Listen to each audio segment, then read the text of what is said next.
Welcome to Subgenre Sickos, the podcast where we analyze movies from specific small genres that pop up for a few years and then fade away for the most part. We look at the signifying tropes, notable figures, what works, what doesn't work, and their enduring legacies. So join us, won't you, while we discuss the movies.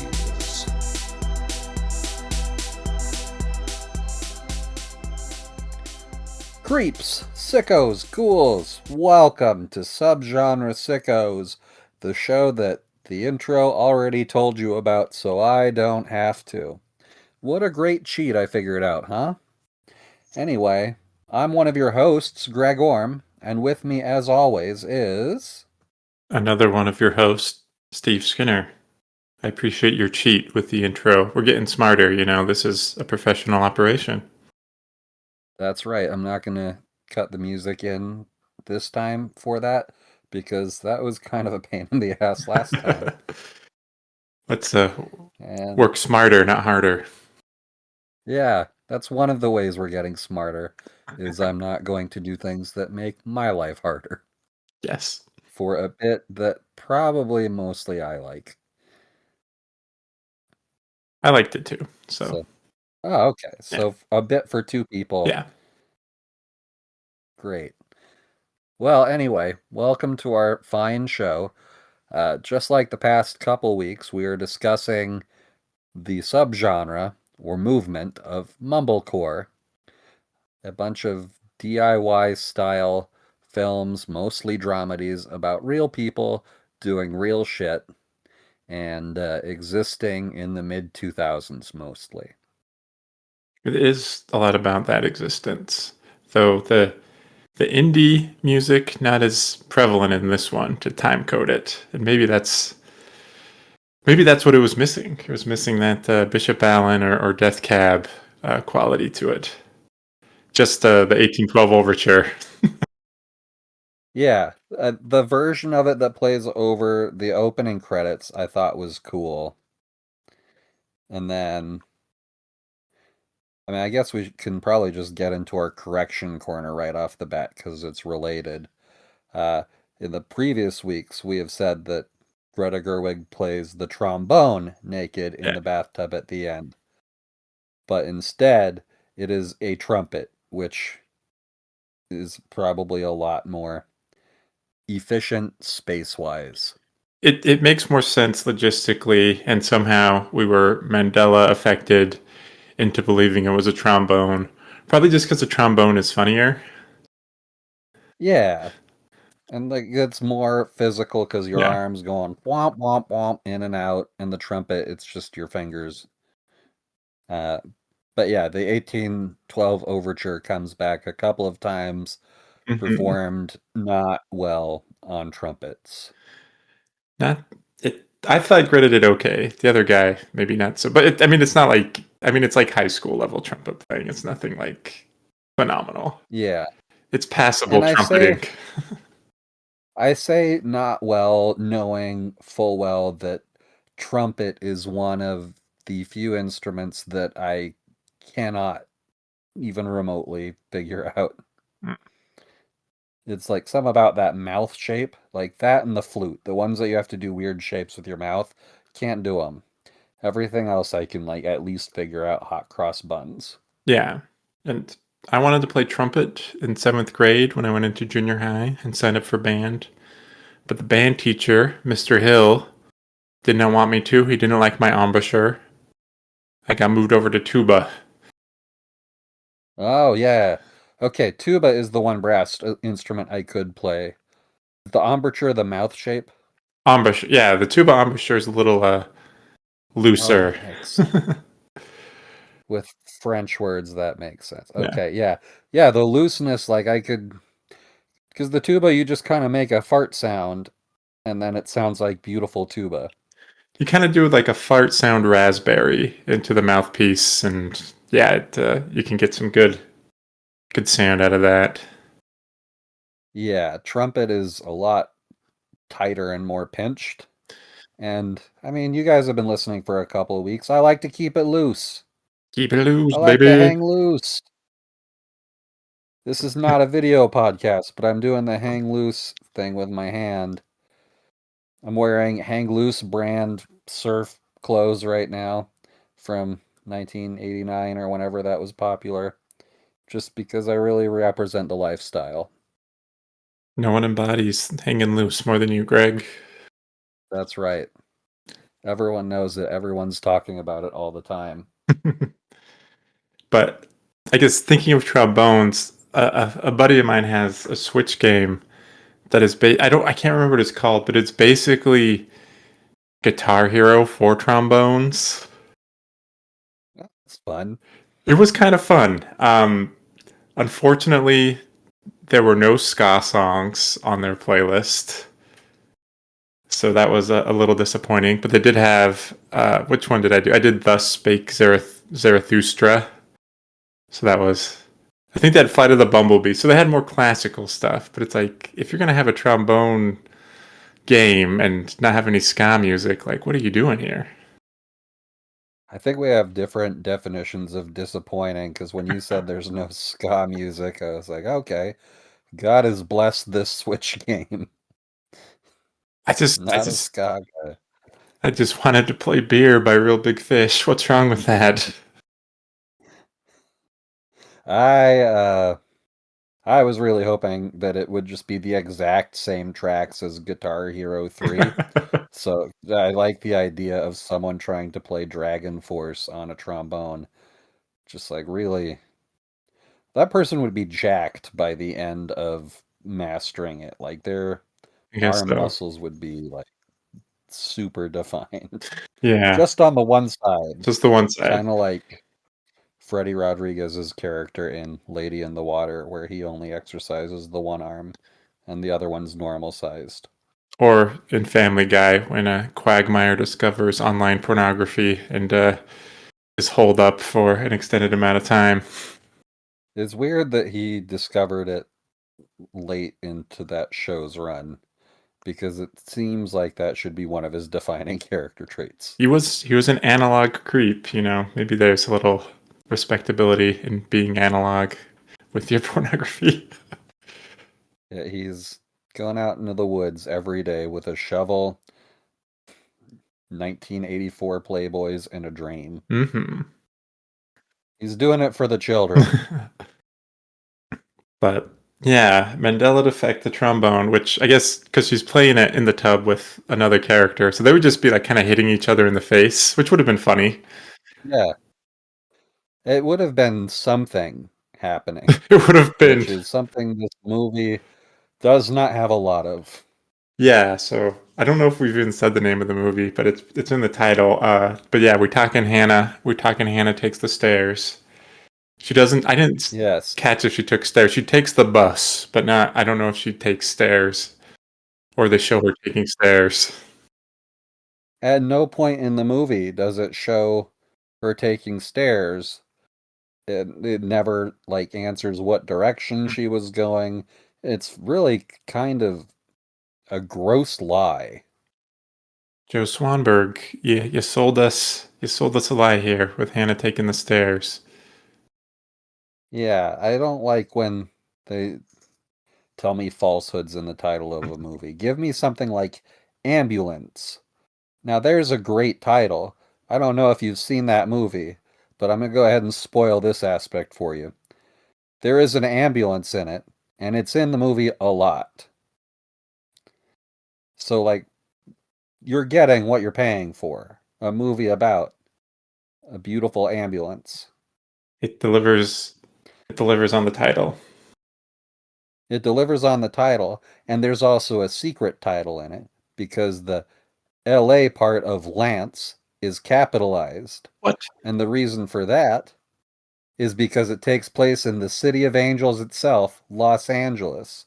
It's really, really clever. And yeah, accurate and clever. Just two of the best things that a title can be. Mm-hmm. Like Another way that movie is better than this one is things are constantly happening instead of never. this. Hannah takes the stairs is missing a lot of drone shots that where the drone flies down the side of the building and only pulls up right before it hits the ground and then finds its way to the ambulance and is amazing. Like whoever showed Michael Bay like how to use like drones to film things should be given a medal because it is Yeah, fantastic.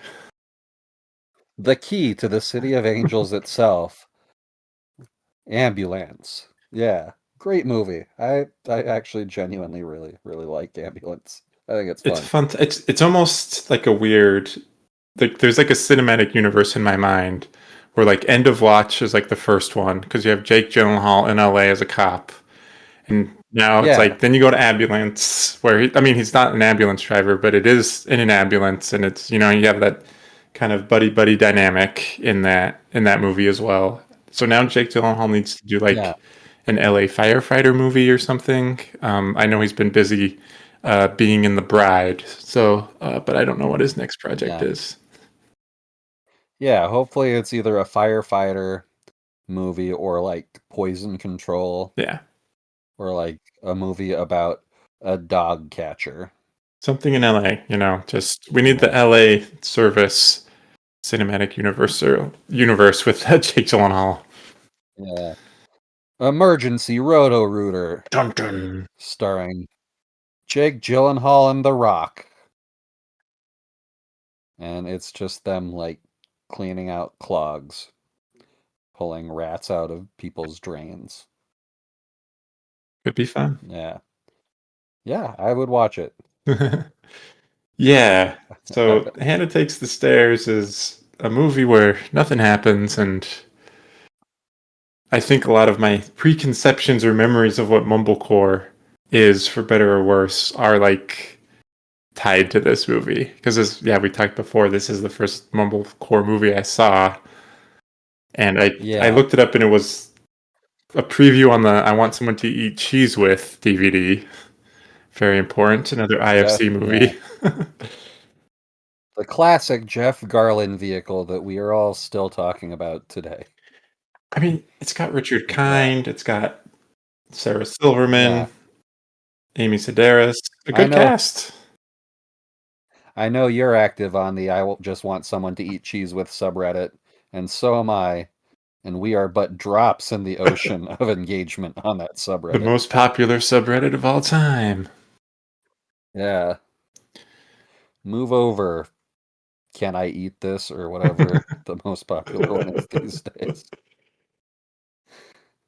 Yeah. should look to see if there is a can I eat this, and if there isn't, I'm gonna be the admin for r/ can I eat this. The answer is always yes.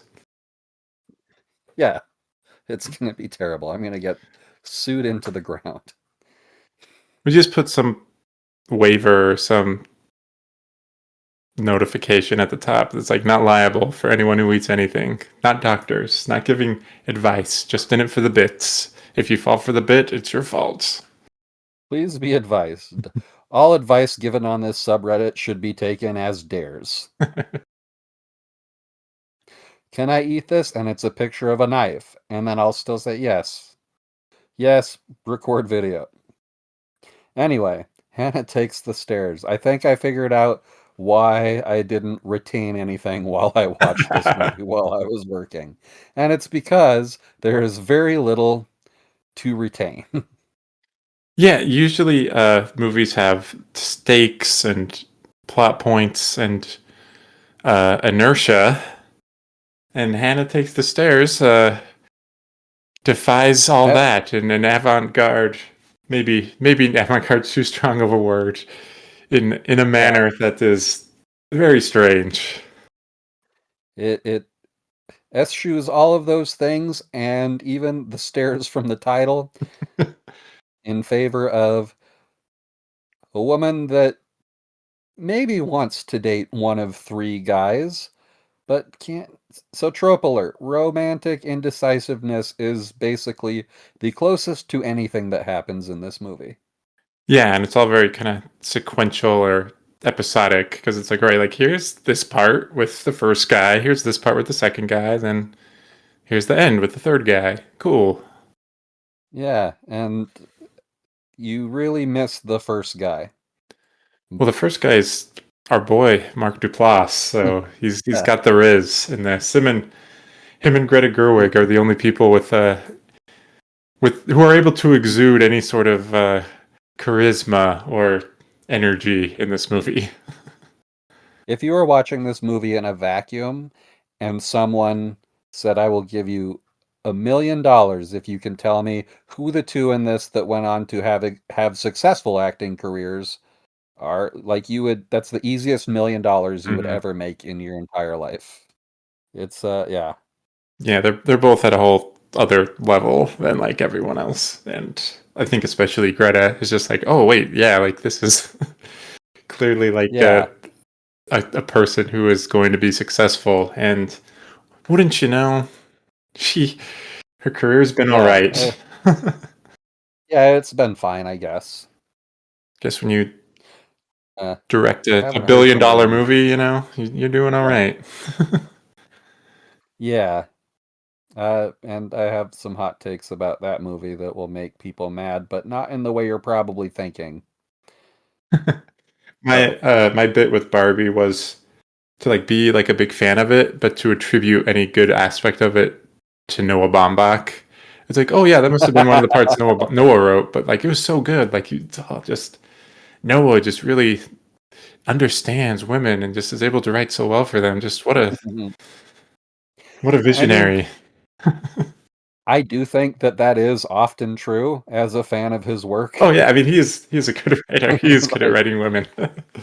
like Margot at the Wedding is one of the most uncomfortable movies I've ever seen, and part of that is because the characters are so well defined and like terrible in very believable ways. Like that movie rules. Yeah. Uh, my take that'll make a lot of people mad is significantly better movie than Oppenheimer. Oh, Like worlds of.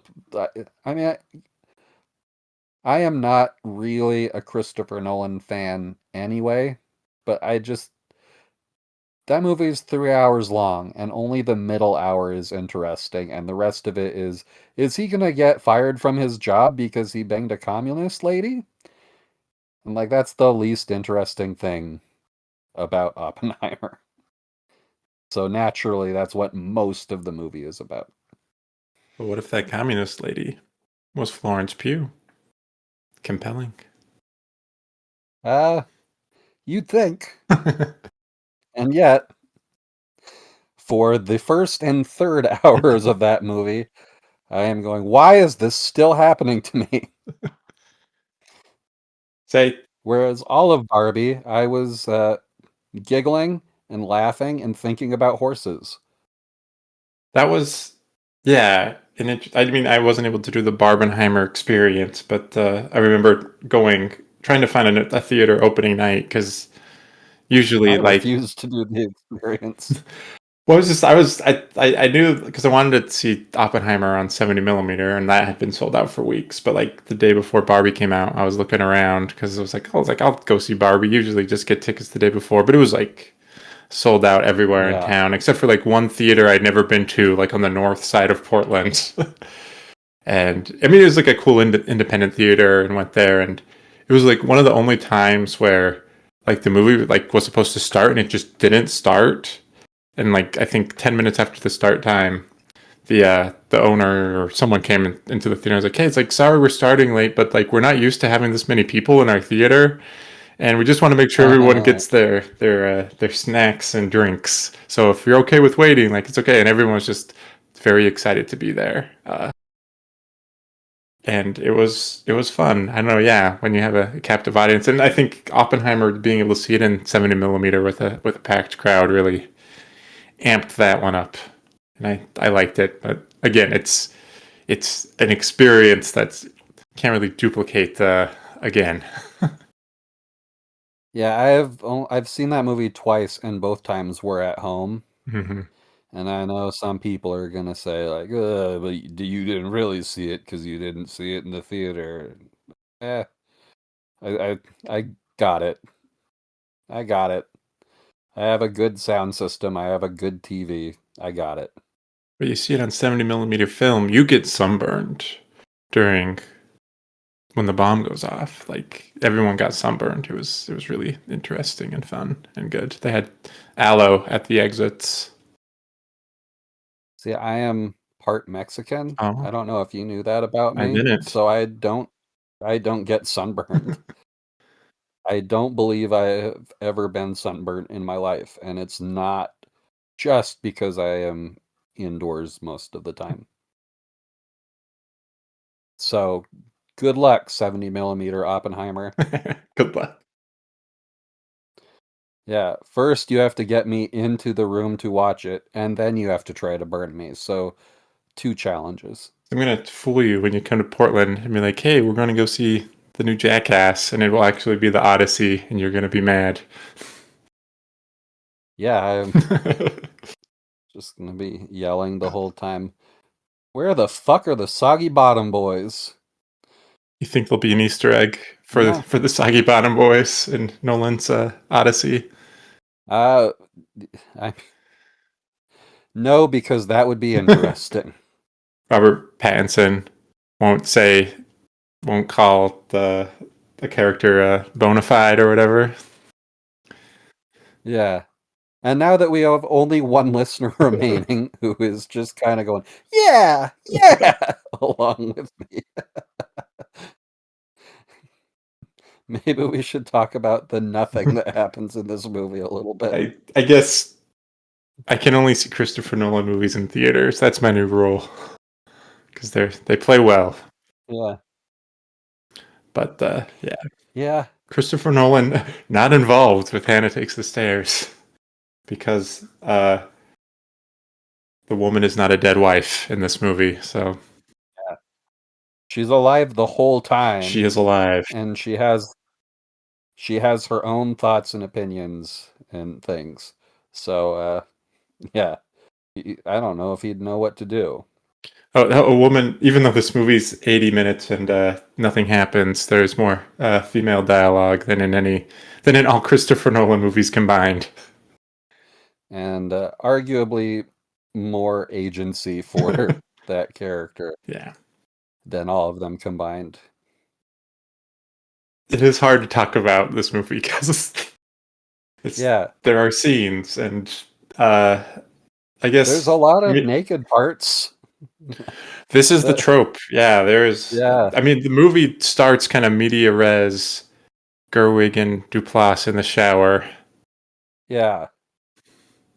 There's a which lot of yeah, nudity in this movie, and there is also a sex scene in which there is no nudity, which is an interesting choice, and I think a good one. yeah. But that scene is also shot like an inch away from their faces. So, like, it is very intimate, like, very intimate, almost too intimate.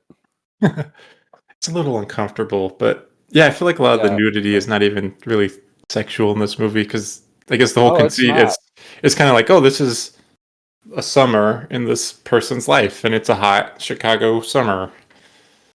Yeah, it's all either bathtub or getting dressed based, which Yeah, is non-sexual. yeah. So that's the trope is Yeah. strong here with that one, but I guess yeah, maybe context around the movie. This is Joe Swanberg's third movie. Somehow he made two movies in like the 2 years before it. I don't know about somehow. It just seems like he just has a camera, gets people in the room. It's like we're making a movie now, or he'll like say Yeah. cut, and like people in the room like, wait, what? You were filming us? Like it's like I was, Wait, and doing so very poorly. hang on just a second. I need to know this. Is it actually someone's birthday or was that a trick to get us here? Because I spent $200 on a gift and I'm going to be really mad if it's for nobody. Well, now the budget's $1,200. Thank you for adding production value to my movie. It is, yeah, just such a contrast to how Funny Haha and the Puffy Chair were shot because this is shot very bad. Like there are scenes where it's just like conversations are happening and one of the characters is just completely off screen, but it's not for like any good reason. It's Yeah, just like this person is off screen and not mic'd well, and they're having a conversation with someone who is on screen and mic'd a little better. yeah, and it's not like an impactful reaction shot because they're just like kind of looking over and like occasionally nodding, like, uh-huh, yeah, okay, Yeah, yeah, yeah, yeah, Chicago. yeah.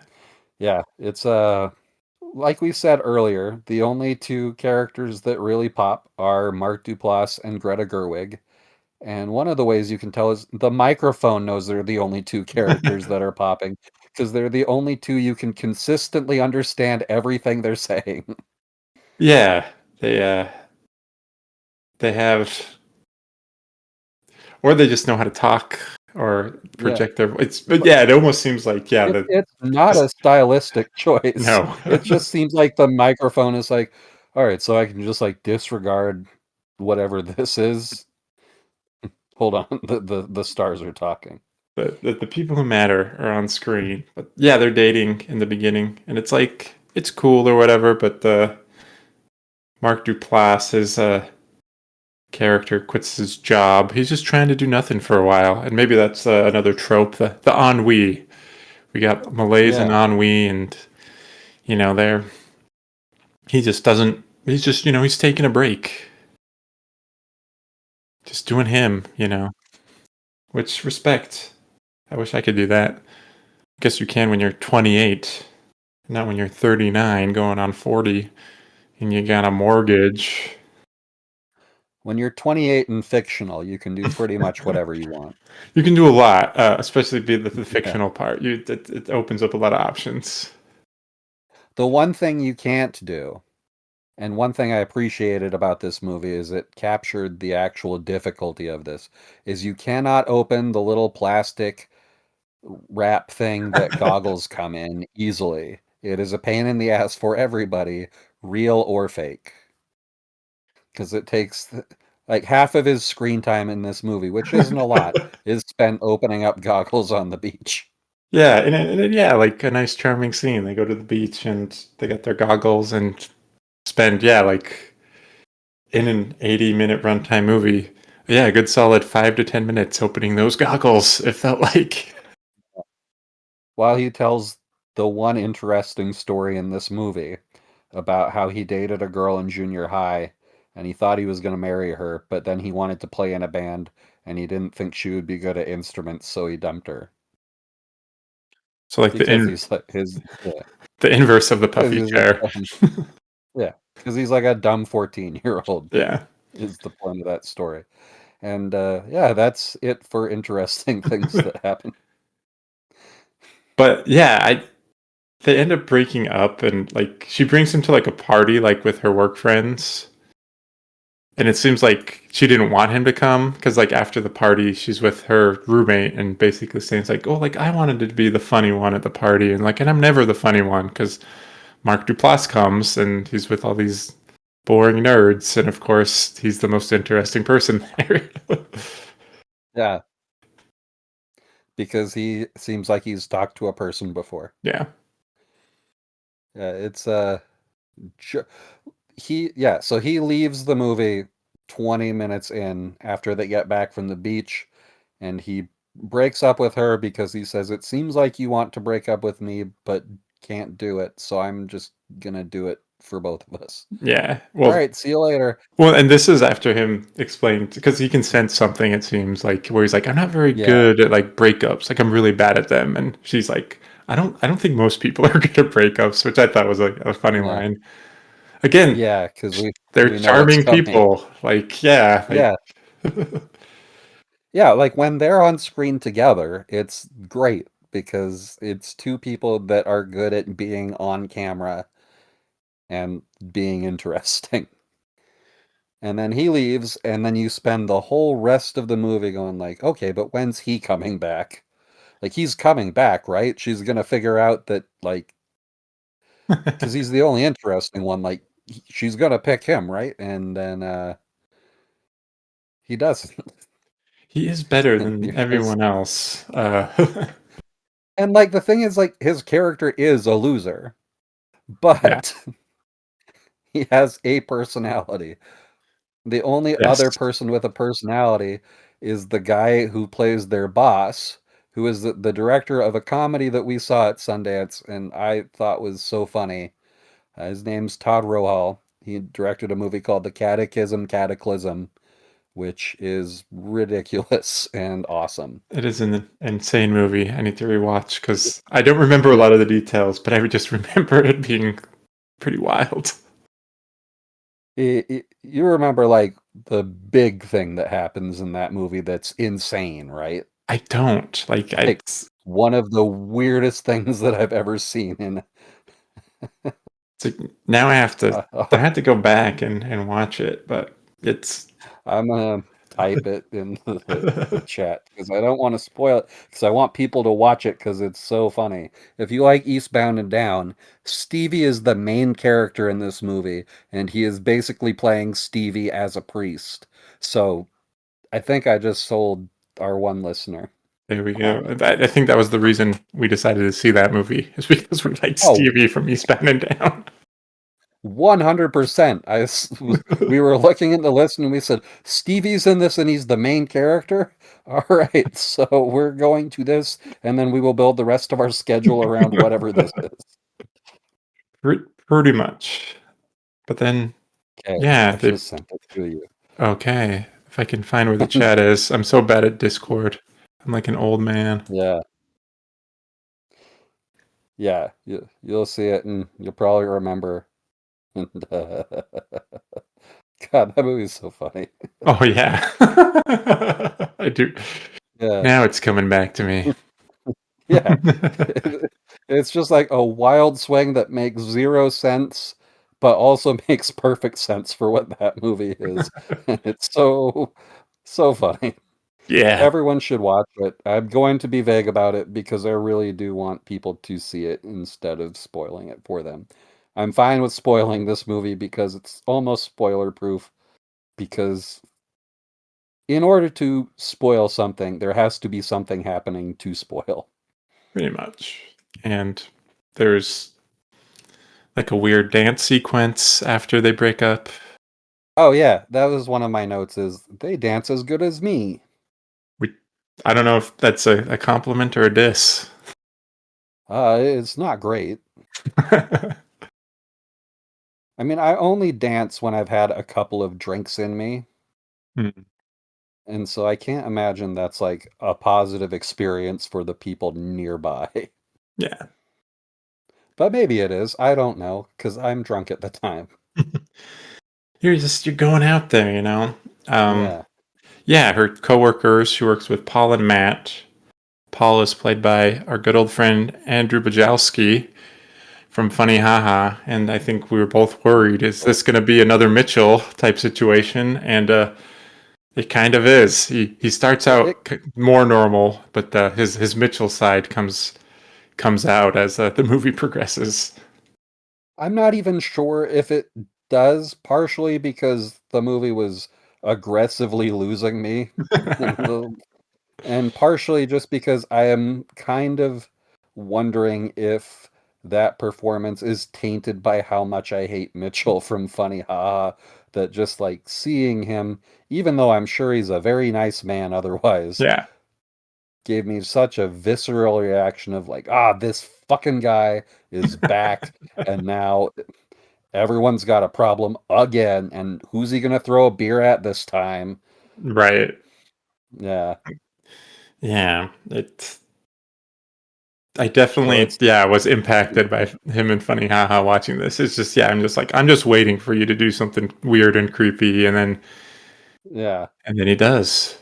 He's not Yeah, not not to the level of Funny Haha, but just like subtle things where I'm like, oh, this is so terrible, so uncomfortable.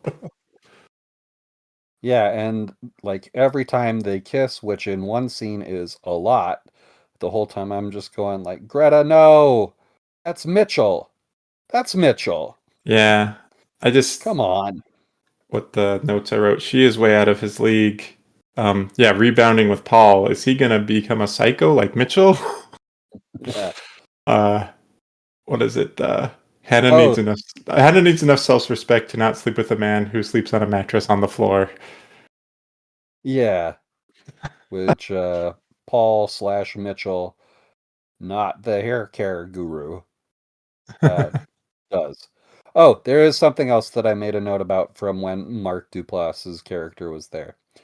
He's doing the ice thing with her when they get back from the beach, and he Ah, says, like, I saw this on Cinemax or Cinemax 2, and it's like the sexy ice thing.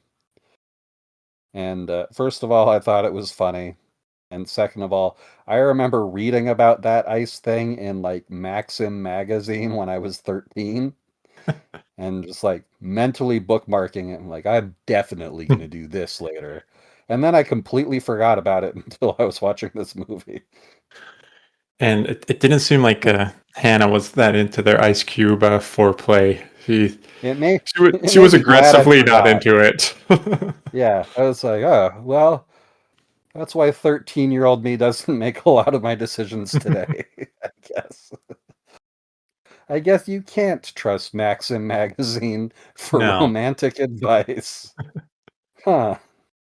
I mean, What a lesson. who knew? Yeah. But But I like yeah, remember reading that while we would play GoldenEye on sleepovers, and one kid would smuggle those, and whoever was like out in GoldenEye because mm. there were too many of us would sit there and read that and then pass it to the next person that was out. So it was usually me passing it to another person who would then pass it back to me as I got out. So I read all the articles. Reading the articles. That's Yeah, you learned a lot of things as a lad yeah, that yeah. I learned a lot of things that turns out are lies. I feel But I here's the one good thing it taught me. They had a list of the funniest movie moments, and near the top was everything Fred Willard says in Best in Show, a movie I had not yet seen. So it did get me to rent Best in Show, and sure enough, that was something they were right about. they hit the mark on that. I didn't have access to Everything else, Maxim, but yeah, well, I had to learn about human sexuality through listening to Loveline late at night. So Dr. Drew and Adam Carolla were my terrible guides as well, because most of the things they said and the advice they gave was, in it was hindsight, probably horrifying. it was probably taken from the magazine. I assume you didn't. Assuming this means that you didn't have friends that were good at shoplifting, I had is friends who were how good I'm at assuming. shoplifting, but they would mainly shoplift movies. So, Oh, okay. Well, I had a friend that would shoplift everything, including an electric guitar from Shopko. I mean, that's impressive. My friend who shoplifted did get caught a couple times. He did get banned from media play, and then the Harmon's grocery store as well. This guy kind of got caught, but not actually. They saw him he was tall. They saw him put the guitar in his jacket, like a duster, which is, if you see a 13-year-old walk into your store with a duster, nothing good is going to happen. No. But yeah, he wanted to join my fucking terrible junior high band. And we said, well, you need a guitar because we all that have guitars only have one, and it doesn't really seem like something we can share. Yeah. So he says, I'll take care of it. And then he showed up with a guitar that was only capable of playing 5 strings, which is part of this story. He went to Shopko in a duster. Just like went straight to the guitars, tucked one in his duster. They saw him. He ran really fast, apparently, because they did not catch him. He made it out of Shopko, got into whatever adult vehicle. Like, I'm assuming it was his parents' vehicle that did not realize they were driving a shoplifted guitar around.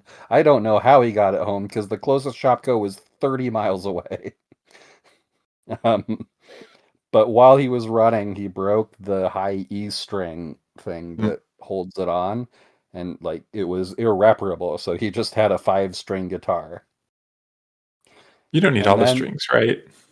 well, he didn't need any of them because he didn't learn how to play the guitar and like just it didn't work out like really quickly. he stole the guitar, brought it to one practice, and was just like, I don't know how this works. Well, see you later. And then, like a Oh, week later, he shoplifted a box of wine and a Circus magazine, which you might remember as being like the big new metal magazine. uh Uh, I I'm I was shocked not that familiar. I wasn't a you magazine guy, except for Nintendo you Power.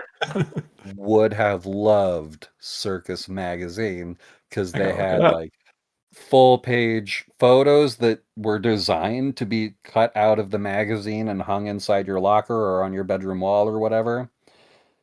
And Mm. yeah, every issue had several of those. And like if you didn't like ICP, which was on one side, you might like Sepultura, who was on the other side, or whoever. Or Biohazard, or any of those like 98 to 2002 bands that we listened to. Um, anyway, he shoplifted those, and then we drank like shitty box wine and watched The Faculty and Deep Blue Sea. And that was a magical night. You did learn that your head is like a shark's fin in that movie. I sure did. I'll never forget that my head is like a shark's fin. It's, I mean, I would have rather watched that maybe because stuff happens in that, and I've yeah, rewatched it within the last year, and it rules. Deep Blue Sea kicks ass. I will Tom, not apologize for loving that movie. Tom Jane, Samuel L. Jackson, and LL Cool J. Sign me up. Yeah, Good and a big cast. shark. Hell Yeah, yeah. and then like as if that wasn't enough, we then watched The Faculty, which Also good. I have gone on the record many. The Faculty is probably like one of my favorite movies. I don't know how many times I've seen it. I love that movie. Good old Robert Also, Rod. a great new metal soundtrack. Hey, Maybe the that's like only good Creed song because it's an there's. Alice Cooper cover. I do like the. I think it's in Scream 3, the Creed song. What if? I like that song. Oh yeah, I did like that one back then. That's a good one. What if it's What if? What if? What if? What if I? Yeah, yeah, I like that just one. limited to 3 words, and Creed is pretty good. But yeah, Hannah, Stairs, Paul, they have their meet Hold cute on, or their. Oh, I gotta go back to Creed for a second. okay. That is fine. I don't want to talk about Paul, so that is fine. Do you remember when Scott Stapp tried to fight all of 311 at a restaurant? Vaguely. Oh my This is a gosh. real thing.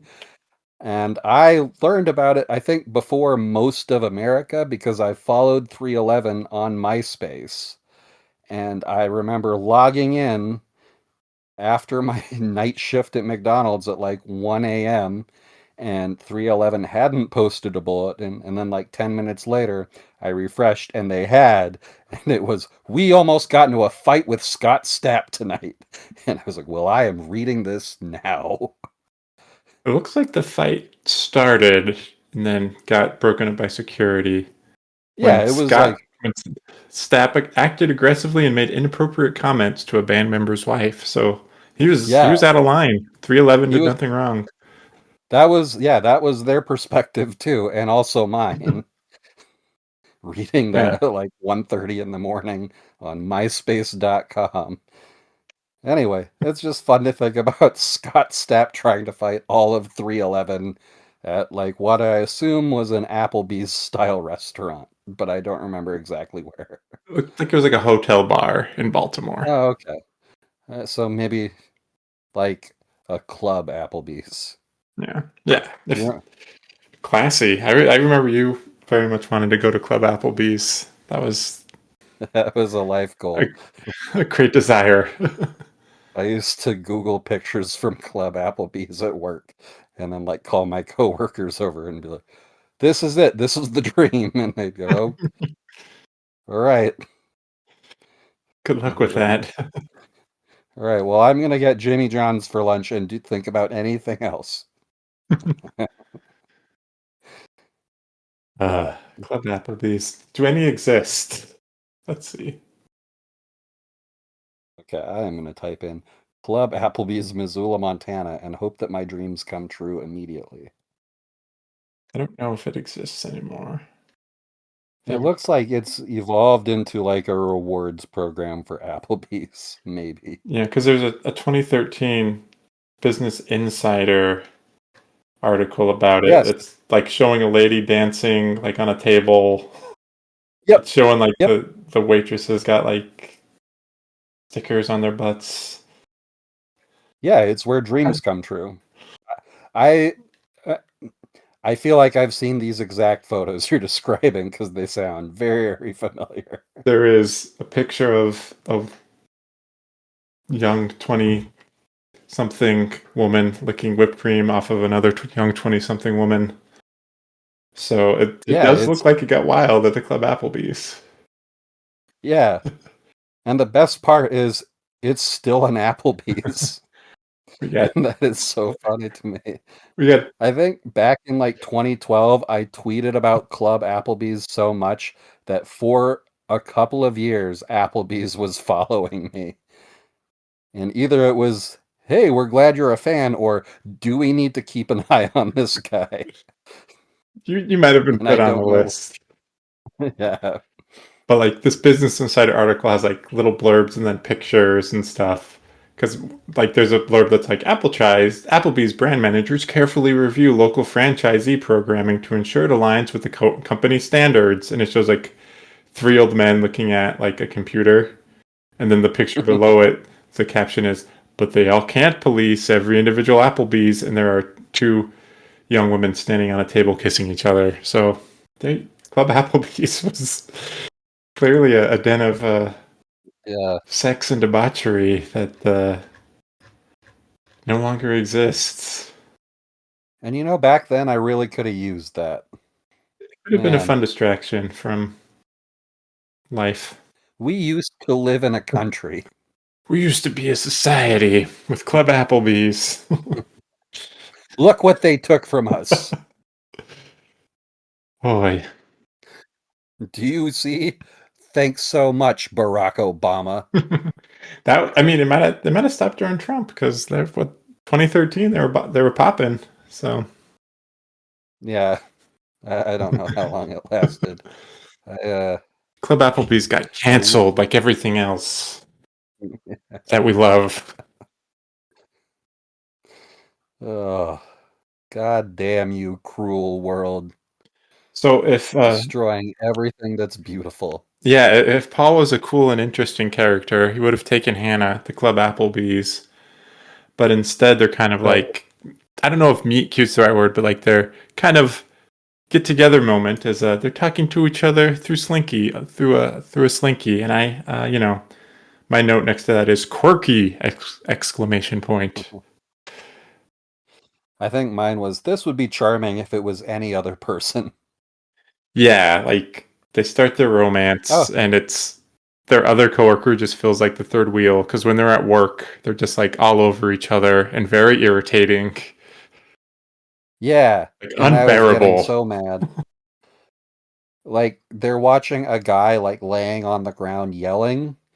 And the whole time I was like, I would so much rather the camera just stay on this person having a breakdown than anything happening inside this building. It's Oh yeah, like one of my notes, because when they first he gives her a ride home and she's like, "Do you want to come up?" And I wrote, "No, Hannah, do not let Mitchell come up." bad move, Hannah. He might throw beer at you. Yeah. Watch out.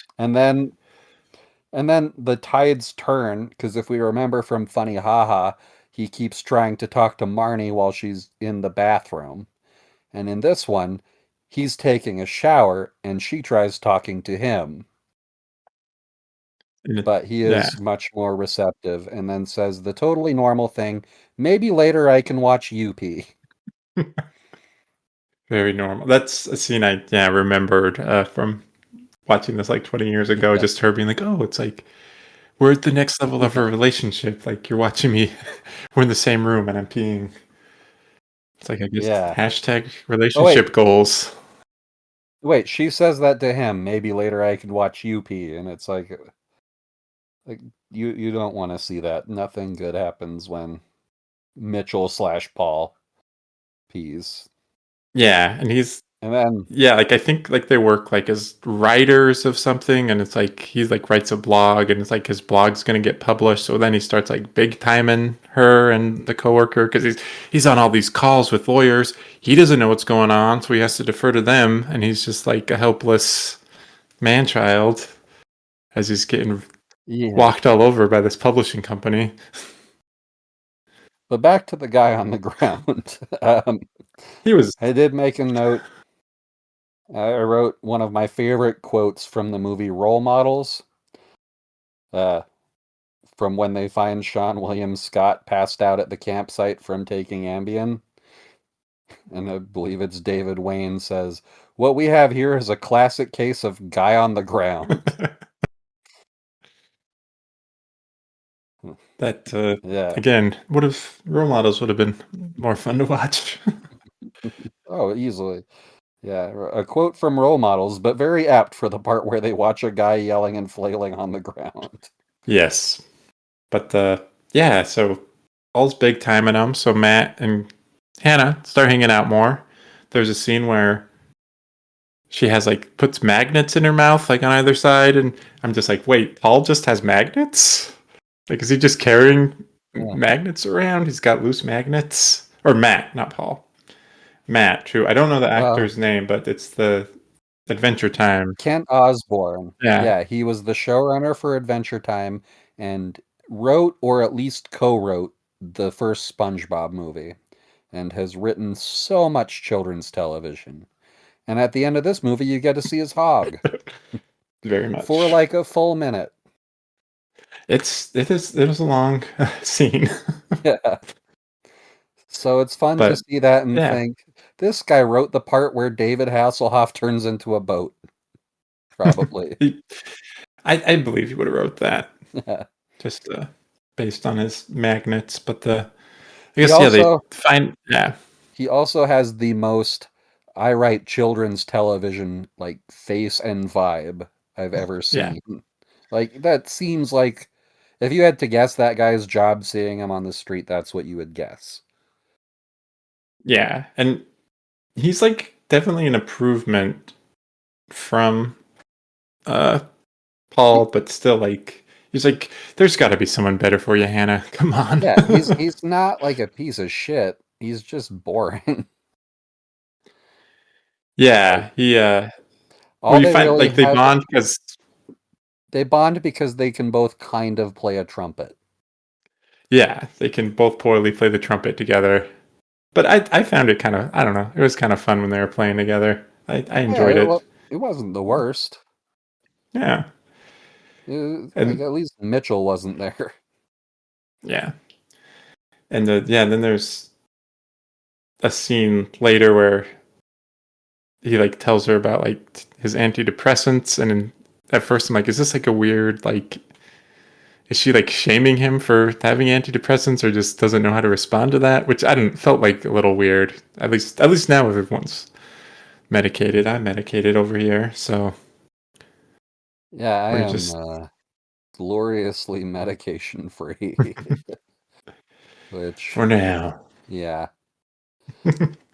But yeah, he was like going through his medications, and this is how familiar I am with the world of psychiatric prescriptions. Every time he said a drug I'd heard of, I would think, oh, they had that back then? And it like really wasn't that long ago. Like, Yeah, well, he's on wow. two different ones. He's on I forget Yeah, which ones, but he takes two. Lexapro. And Lexapro was was it the well? one I was like, oh, they had Yeah, Lexapro recently? is the other Wellbutrin or I don't know. Probably. Yeah, Both something like that. antidepressants. So I got Zoloft over here. I got the big Z.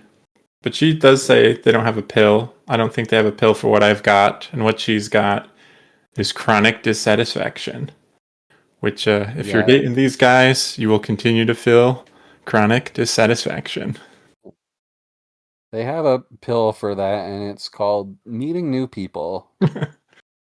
It's called Getting a New Friend Group. Yeah, go. But yeah, I don't know. Like, it shows her waiting at the bus stop for many scenes. This could have been called Hannah Takes the Bus because it shows her like waiting for the bus a lot. But then at the end, she's not at the bus stop. Must be naked in a tub with Matt playing the trumpet. And sure enough, they are for at least a full minute of screen time. And that's how the movie ends. And I guess there is like a little scene before that where Paul goes and talks with the boss, and the boss is like, "Don't do any of that office romance stuff. Like whatever's been happening, stop it." Well, and the whole movie, the boss has like had weird interactions with like two of like the younger like coworkers, like these Yeah, two like college days girls. Like he just has very strange interactions with. And like I'm just like it's like I'm like nothing bad is happening on the surface, but I still feel uncomfortable with this dynamic. I don't know. I don't know if you felt the same. I was too busy thinking about how in 2007 when this came out, they looked like everyone I was completely smitten by, and I was like, oh, Fair. this really is a snapshot of a time. And then in his later scene with everybody, he keeps talking and saying his full name in the third person. Like, Brian Supis thinks this is great. And if anybody tells you, everyone's going to say this is bad, don't listen to him. Brian Supis says, don't listen. And I was like, hell yeah. Finally, somebody is interesting. They're Nice. douchey, but they're interesting. Yeah, at least it's got a pulse. But yeah, I guess other random notes. I just wrote manic pixie dream Greta because she does Yeah, have the pixie cut in this, but she's like, but the movie's about her, so I'm like, I don't think she could technically be a manic pixie dream girl since she's like the main character. I think if she was 10% less interesting in anything that she's in, she could have easily been pigeonholed as that. But I think she just Yeah, like reads too independent and too intelligent to ever like really yeah, successfully fill that trope, which is great for her. Because yeah, because you could see, yeah, like something like Greenberg, her character in that could easily have become like manic pixie dream girl, but doesn't yeah, really. no, she's just like too innately interesting to really embody that Yeah, trope properly. Like the closest she comes is the Arthur reboot, which I think we talked about in one of the other yeah. episodes. And that's just because no one can make that interesting. The deck was stacked against her, Yeah. but it's yeah. I mean, again, yeah, she's compelling in it, but I'm just like, this is an interesting artifact because it's like everyone is here, like all these Mumblecore guys are together, and other random, the Adventure Time guy and the Cataclysm director, like it's Yeah. fun. All these guys are here. They're not doing anything, but they're here.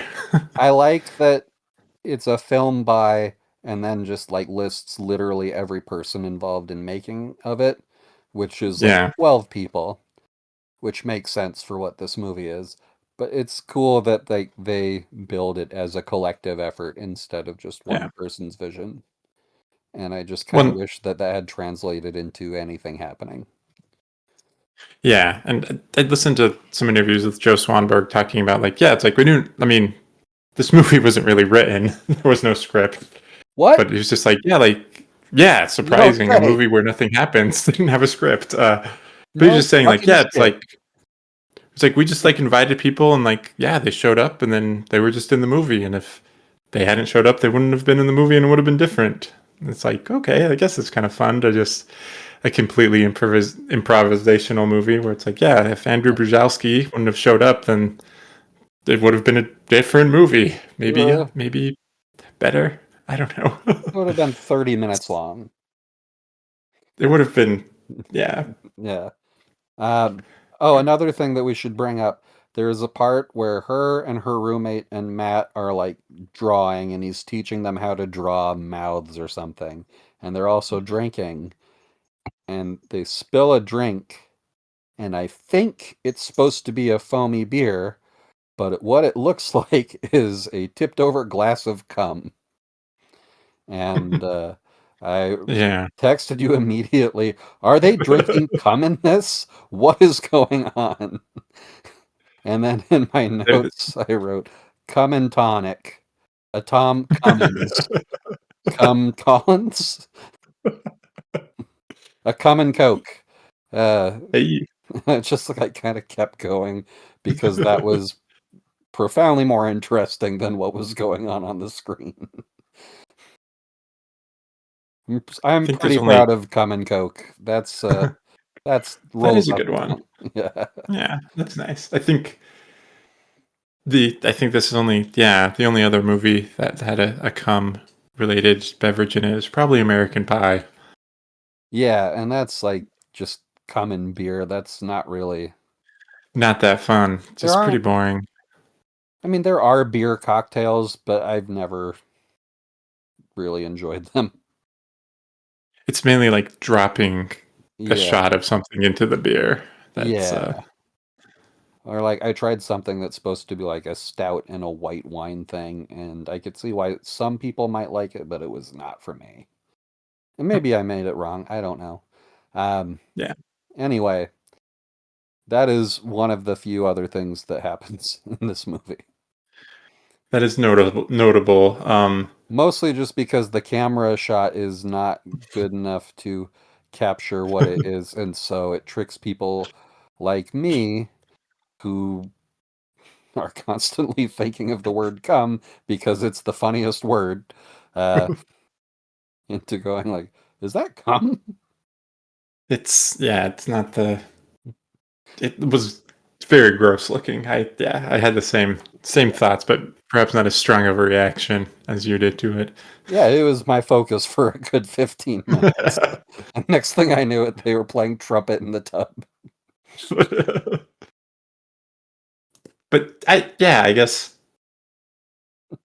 it's an artifact that's interesting. I feel like Yeah, there are better Duplass performances. There's a lot better Greta Gerwig performances. It's just like part of it is like I don't know. You want to see Greta Gerwig? Watch Frances Ha. Like I don't know. Like or you'll have a much better time. or Greenberg or yeah. fuck, even Arthur. At least the camera's in focus. Any movie she's in.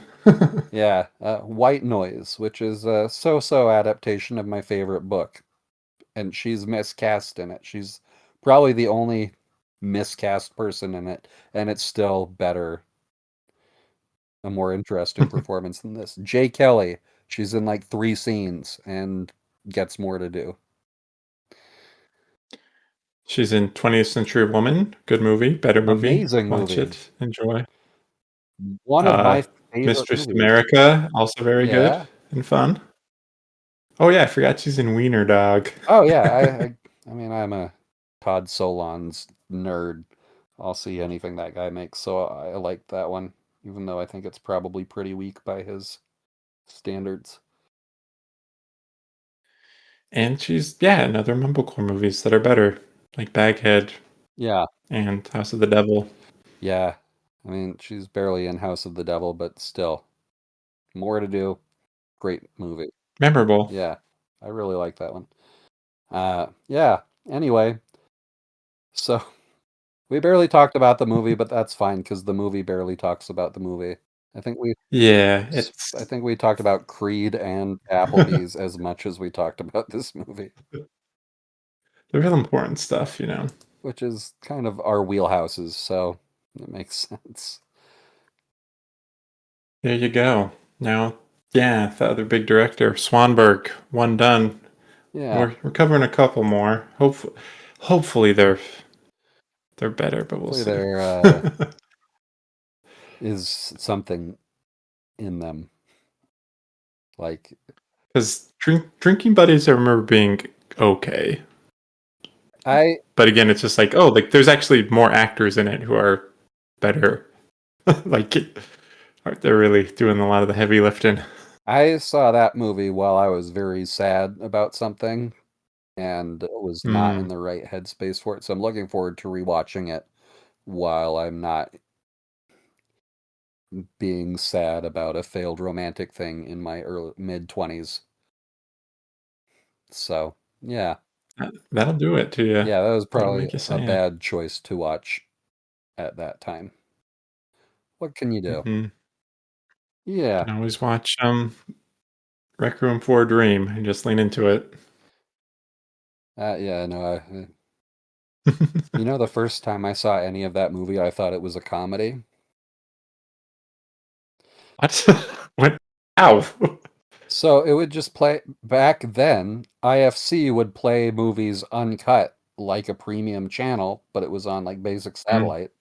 And I didn't know what it was, and I was like 15, and like it was 2 in the morning, and I probably should have been in bed, but instead I was trolling satellite channels looking for anything with the proverbial N for nudity. Mm. Because again, Mhm. 15, and I saw that that had it, and so I go to it, and the first thing I see is a refrigerator chasing an elderly woman around an apartment, which in the context of the movie is terrifying, but with It is a zero horrifying scene. but with zero context, hilarious. If that is the only thing you know about that movie, you're like, what is a fridge can't chase an old lady. And so for like a while, I was like, people would bring up that movie, and that had been the only scene I had seen. So they'd be like, oh yeah, the fridge chases the lady, and it's hilarious. And people would just like look at me like, how many times have you been hit in the head? And then It's not eventually, the oh, man. yeah, eventually I saw the whole movie, and the whole time I'm like, okay, but there is a really funny scene coming up with a fridge. And then I got to it and was like, oh, That oh, wasn't funny at all. oh, this is fucked up, actually. This I have okay, I have bad some vibes. explaining to do. Yeah. So, yeah, I thought it was a comedy for a while. Oops. It's not. It's arguably one of the least funny movies I've ever seen. Despite the presence of Marlon Wayans. Yeah. He's not even cracking jokes. Yeah, I mean, I think I saw that he was listed in the cast too, so it's like, oh, of course, a fridge is chasing an old lady. Scary movie. It was hilarious. This is just another wacky Wayans brother movie. Weird title. I don't get the joke of the title, but this is funny. This is a very funny scene. It sounds weirdly profound. I don't know. Yeah, like it must be a reference to something funny in the movie, I guess. I don't Yeah, know. yeah. It's like an ironic thing. Yeah. Look, the Wayans brothers are unpredictable. That's one of their things. And I'll say the N in that movie not gonna help you as a 15-year-old, or maybe it will, It but shouldn't. You would hope that it the wouldn't, dad. having seen it now. Because I did not get to that part. I saw the fridge thing and was like, yeah, this is funny, but not really what I'm looking for right now. Wait, Shooter McGavin is in this? Awesome. Yeah, I saw that and I was like, oh, this is definitely a comedy. Leave It to Beaver, Happy Gilmore. Are you fucking kidding me? This, I'm gonna have to remember for later. This looks awesome. And then, of course, it is the bleakest movie about heroin ever made. Yeah, it's quite the downer. Yeah, But yeah. And then when I saw what the N was, I was like, oh, Jesus. Uh, well, let's hope that whatever my life is, it never comes to that. and for no thank you. Yeah. And for, no, Jesus. Oh God, no. Yeah, yeah. Haven't seen that So movie in yeah, probably 20 years, and I'm not really chomping at the bit to get back to it. yeah, it's not not incredibly rewatchable, but Yeah, I don't know. Maybe I'll pop it on. I got my in-laws here. yeah. We'll have a laugh. It'd be really funny if you show your in-laws and they're like giggling the whole time. They're just like, "What is this?" But yeah, we have We pretty different movie tastes. We should. What is it? My wife and I showed them when it came out, the Beast of the Southern Wild, because we had seen that at Sundance and stuff, and like, this movie is really good, we like it. And then we showed it to them, and they're like, what are you doing to us? I think I saw that with you guys at Sundance, and I fell asleep, but you guys liked it so much that I didn't tell anyone until now. Oh, dang. And I just we're, never saw it again. we're digging up old skeletons. I wonder if I like it now. Yeah, It was interesting, but yeah. I mean, I don't even think it's a comment on the movie's quality. I was just very tired back then, all the time. that Because I happens. was staying up till 4 in the morning, fantasizing about being at Club Applebee's instead of in my apartment. Why can't it be a Club Applebee's? Yeah, Watching the girls kiss on the table. yeah. While That eating, happens at all the locations, right? while eating half off apps. Yeah, You because need it's those after ribs, man. 9. I love those Yeah, ribs. because it's after 9 p.m., so the apps are half off, and people are dancing on tables. So really, just win, win, win, win, win.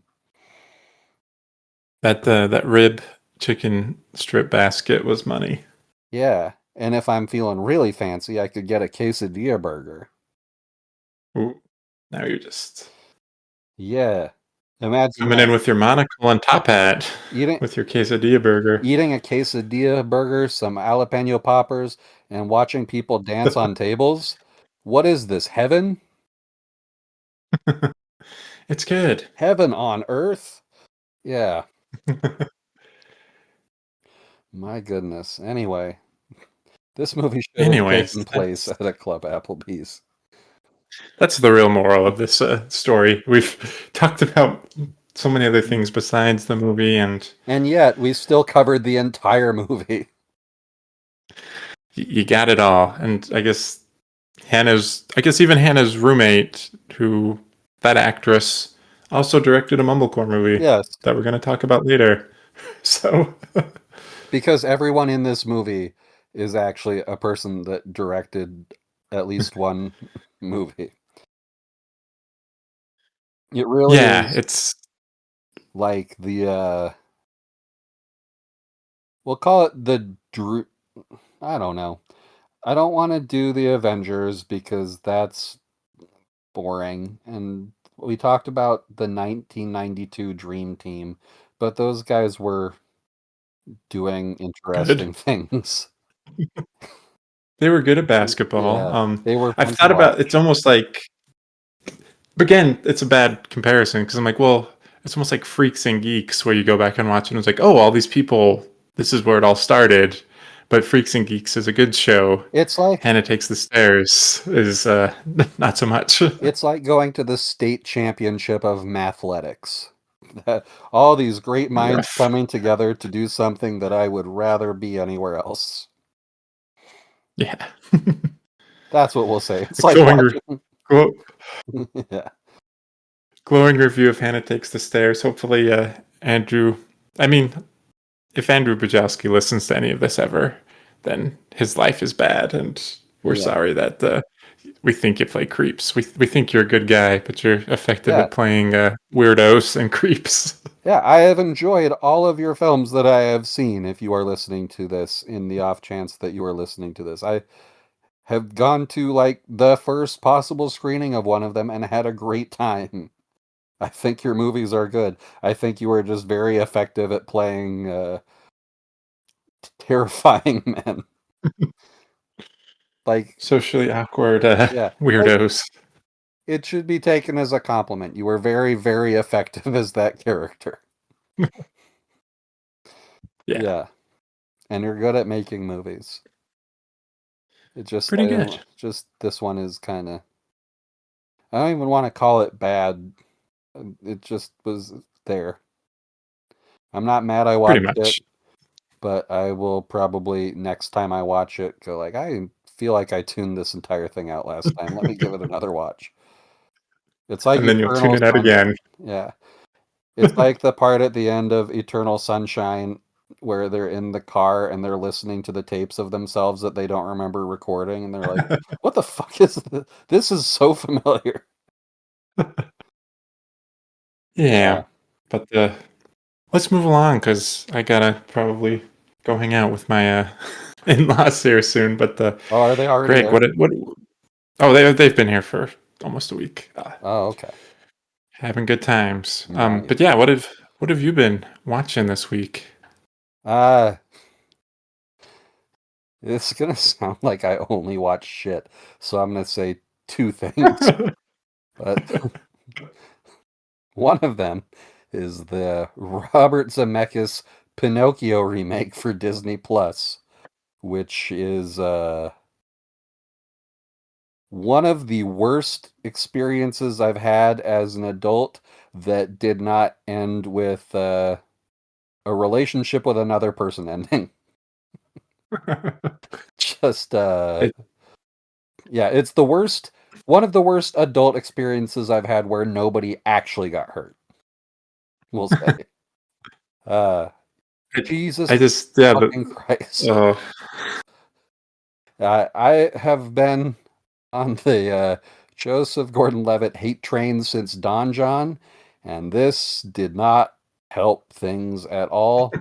His voice for Jiminy Cricket is so bad that I think we all collectively owe Chris Pratt an apology, because while I don't think he's a great voice actor, he at least understands he is limited to the one voice, and he doesn't really push it to places that physically hurt, like my ears. My God, that was one of I can't, I have nothing positive to say about that experience. I did can't. you already listen to the blank check episode about it? I am halfway through and very pleased to hear that they also hated it. The poor podcast The Ride boys get dragged in Yeah. for this garbage. Yes. I'm halfway through that episode and I'm just like, okay, at least I'm not like screaming at my headphones because one of them is trying to make a case for it. Everyone's pretty on board that this is a war crime. Everyone has a functional brain and can Yeah. discern that Yeah. New Pinocchio is bad. This is worse than Guantanamo Bay. They're now showing that at Guantanamo, if that is still a place that people go to get tortured. Yeah, yeah, that's what they showed for the ones that they really are trying to get information out of. Jesus Christ. And other than that, I watched Reprise, which is a Norwegian film. It's the first film by Joachim Trier. I'm probably Hmm. pronouncing that wrong, but he just made Hmm. Sentimental Value that was up for a bunch of Oscars and was very good. And I think I prefer Reprise just because it's his first movie, and so it has the energy of somebody that's very excited to make a movie but hasn't really refined their thing. And I always really, really like that sort of thing, Yeah. especially when it has a really kick-ass post-punk soundtrack like that movie does. So there's like Nice. Norwegian punk bands playing in the movie, but then there's also a lot of Joy Division and New Order playing over scenes.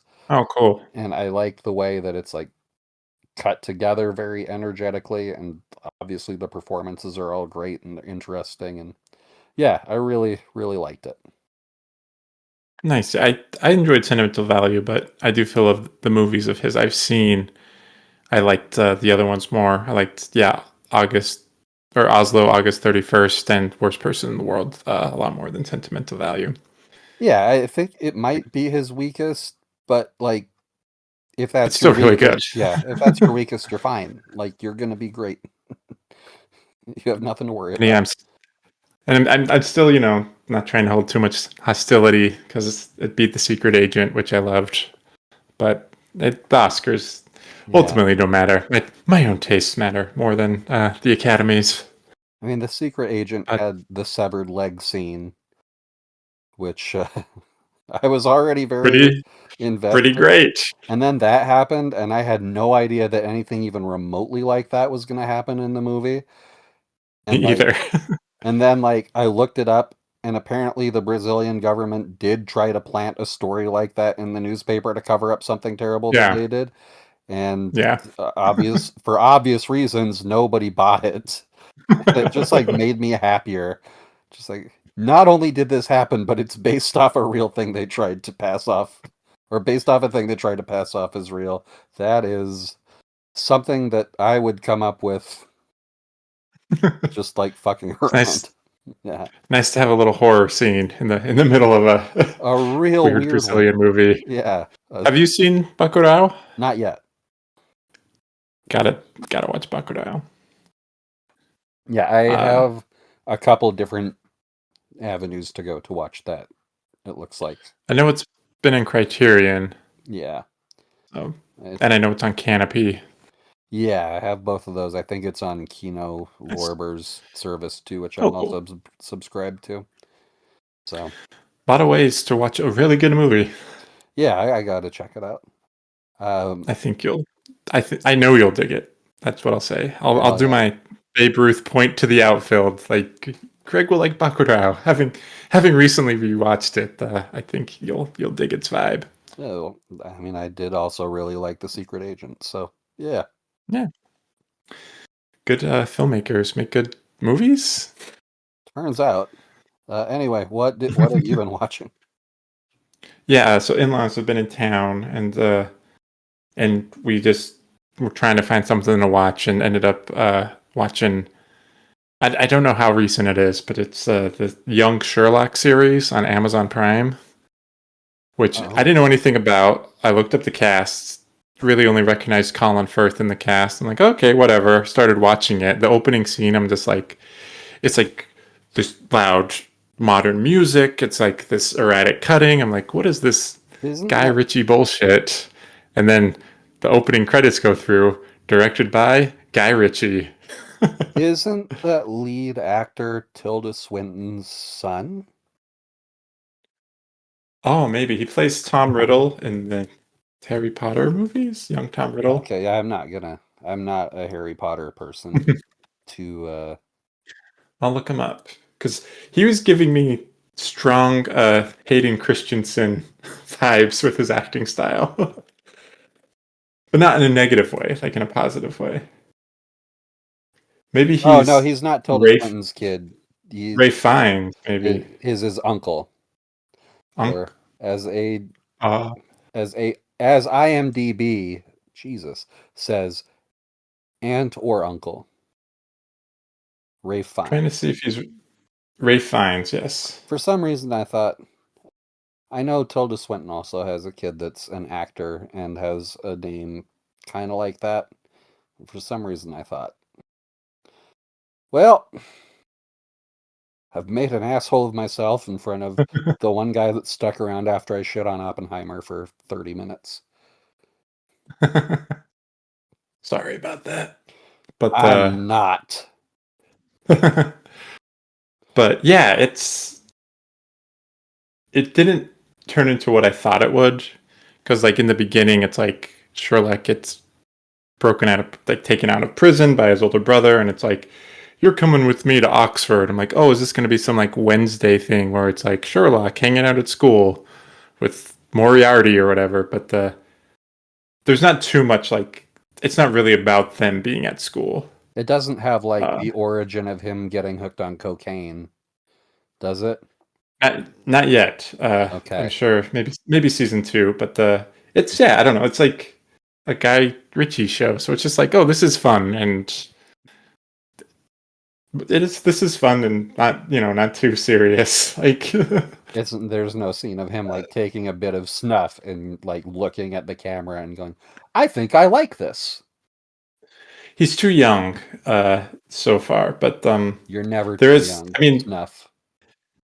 I mean, what's interesting about the show is just the Sherlock Moriarty dynamic because they're just like buds hanging out and they're both smart and solving mysteries and puzzles together. But it does have a scene like spoiler Moriarty ends up having to like kill someone, and he's like, "Oh, That's I illegal. kind of like doing that. I like killing. I feel good. He looks right at the I could camera get and used to this. he looks right at the camera and says, I think I'm gonna like this. I might be good, but By I guess Jove. there is a nod to the kind of classic Sherlock outfit. There is like a fat wheezing Scotland Yard agent who comes to help try to solve a murder, and he's dressed like the kind of traditional Sherlock Holmes, but he's just like just a funny fat guy with a mustache. I do like a funny fat guy with a mustache. I even like a funny But fat guy without a mustache. hey, Chris I'm Farley pretty, didn't have a mustache. yeah, I'm really progressive. I'm open-minded.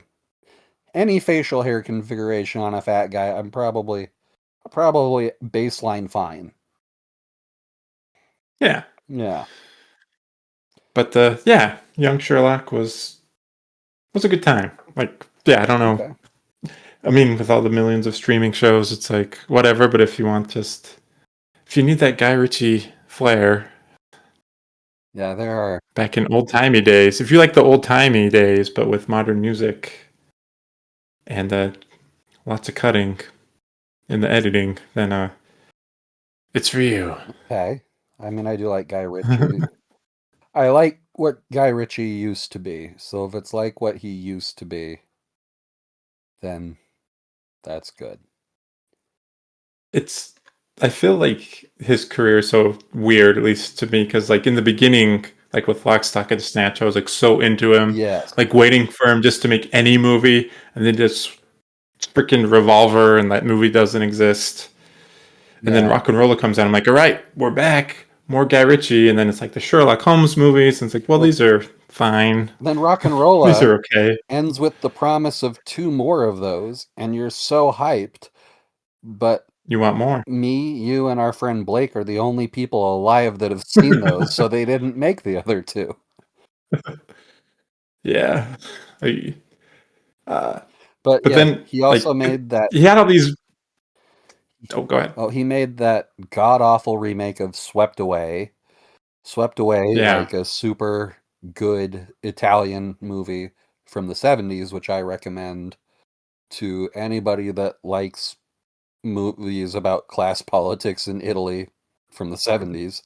And him and his wife Madonna made it and sapped anything interesting from that text and just made it We, about Madonna being on an island with a handsome man in the most boring way you can possibly imagine. Imagine the most sounds boring rough. version of that. It's worse. It is not watchable.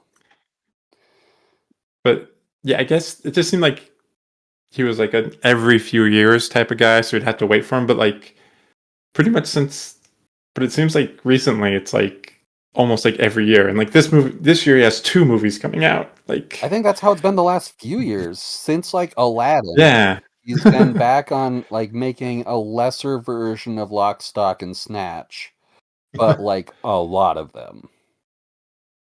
yeah, going back to the old British underworld Yeah, where he's comfortable.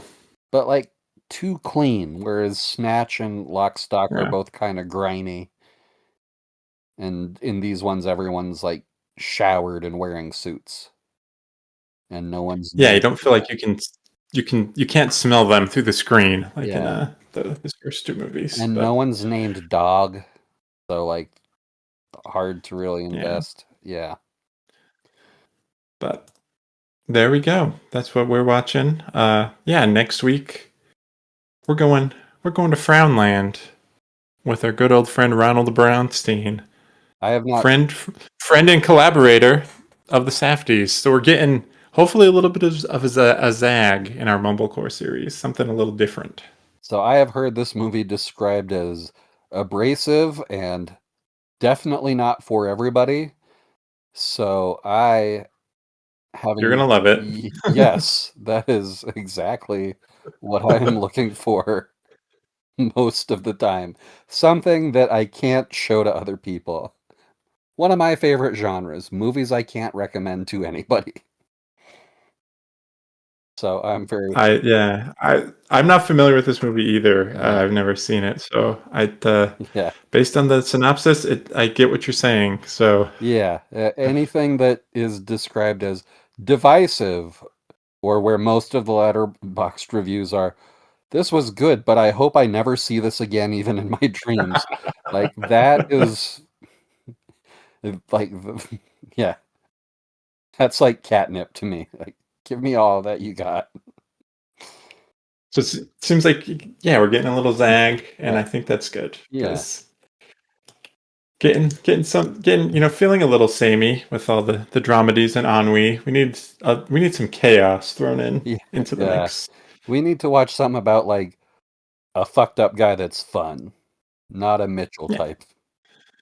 No more Mitchell. It looks like it's streaming on the Criterion channel. So And I have the Criterion disc, so uh-huh. I will also go to town on this special features, and that's a promise. I'm looking right at the camera. That's a promise. There we go. He's looking me in Yeah. the eyes. It's a threat. Yes. All right. But Greg, you want to thank anyone before we wrap up? You bet your sweet ass I do. Let's see here. I want to thank Nicholas Don Smith for our beautiful artwork. I want to thank Thank you. Lumbermouth for our beautiful intro music that only played the normal amount of times this week, and also for editing Thank you. this. And I also Thank you. want to thank the one guy that's left after I shit on Oppenheimer so much. And also anybody that came back Thank to you. see if we were still talking about that. Thank you for coming back. We have stopped. And I would like to thank myself and you for giving ourselves this opportunity. Self-gratitude is still gratitude. It's true. Got to thank yourself to love yourself. That's what I have needle pointed on my bedtime pillow. That's what I have written in blood on my bathroom wall. It's also my tramp stamp. Hey, All right. we did it. Hannah, I guess you took the stairs to go up and down our apartment. We don't see any stairs. We want our money back, Joe Swanberg. Yeah, I am. You did take the bus, though. Yeah, I'm furious about that. All right. All right, well, like, subscribe, do all the things, and take care of yourself, sickos.